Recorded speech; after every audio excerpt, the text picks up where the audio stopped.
So at the point of my challenging times, I needed a Christian body where I can join to at least help my faith and help my spirit. And at first, I was at peace. So the first Sunday I went to the church, they called first timers and I came out. They prayed for us. And then when we were standing there, the pastor of the church was like, I want to see you after the service. I told him I want to confide in him, to tell him one of my deepest secrets.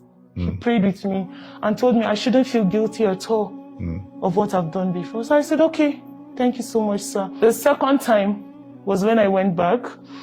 And then when I went back, he said I should meet him at the office. So I entered the office, he gave me water to drink. All of a sudden, I started feeling dizzy. I started feeling dizzy. I felt like I was sleepy, but I wasn't sleepy when I was coming. So what happened? Is this the pastor or someone else? No, the pastor. The pastor. So he started telling me, do you know you're a beautiful lady? You have a very good body structure. Every man will want to come close. I wish I knew you before now.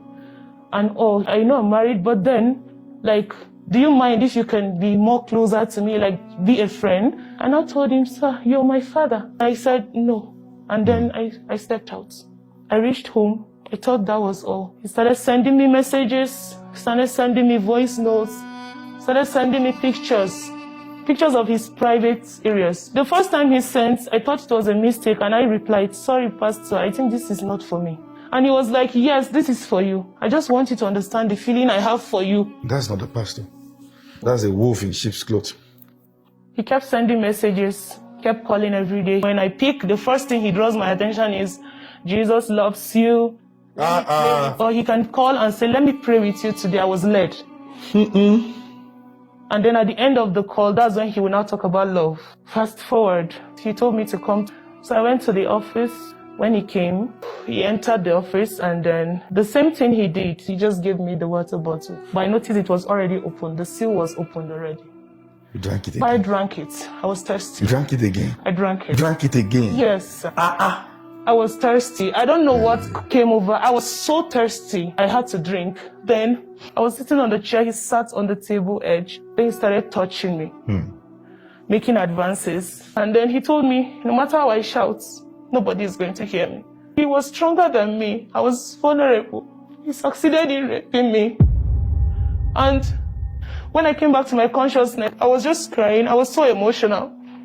But I noticed he wasn't bothered. It was something like it was normal to him.